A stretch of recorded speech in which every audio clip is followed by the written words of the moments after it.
નમસ્કાર મિત્રો, રાજ્ય સરકારે રેશન કાર્ડ ધારકો માટે મહત્વનો નિર્ણય લીધો છે. ચાલો જાણી લઈએ શું નિર્ણય લેવામાં આવ્યો. 75 લાખથી વધુ રેશન કાર્ડ ધારકોને અનાજ અપાશે. તહેવારોમાં વધારાની ખાંડ અને તેલનું રાહત દરે વિતરણ કરાશે. રાજ્યના અંત્યોદય અને બીપીએલ પરિવારો જન્માષ્ટમીના તહેવારો વધુ સારી રીતે ઉજવી શકે એવા હેતુથી આ પરિવારોને રાહત દરે વધારાની ખાંડ અને તેલ વિતરણ કરવાનો ગુજરાત સરકારે નિર્ણય કર્યો છે. આ માટે આગામી ઓગસ્ટ માસના પ્રારંભથી જ રાજ્યમાં 75 લાખથી વધુ રેશન કાર્ડ ધારકોના 3.18 કરોડથી વધુને સસ્તા દરે અનાજ વિતરણ શરૂ કરાશે તેમ અન્ન અને નાગરિક પુરવઠા મંત્રી કુંવરજી બાવળિયાએ જણાવ્યું હતું.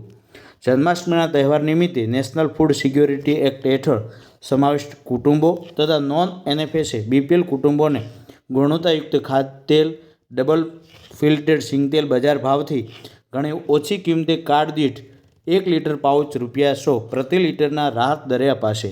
આ ઉપરાંત બીપીએલ અને અંત્યોદય કુટુંબોને મળવાપાત્ર જથ્થા ઉપરાંત વધારાની 1 કિલો ખાંડ અપાશે, જેમાં બીપીએલ કુટુંબોને કાર્ડ દીઠ 1 કિલો ₹22 પ્રતિ કિલોના રાહત દરે વિતરણ કરાશે. તો આ એક નિર્ણય લેવામાં આવ્યો હતો. જેમ જેમ વધુ માહિતી આવતી જશે એમ અમે તમને આપતા રહીશું ઓગસ્ટ માસમાં. Thank you. આભાર.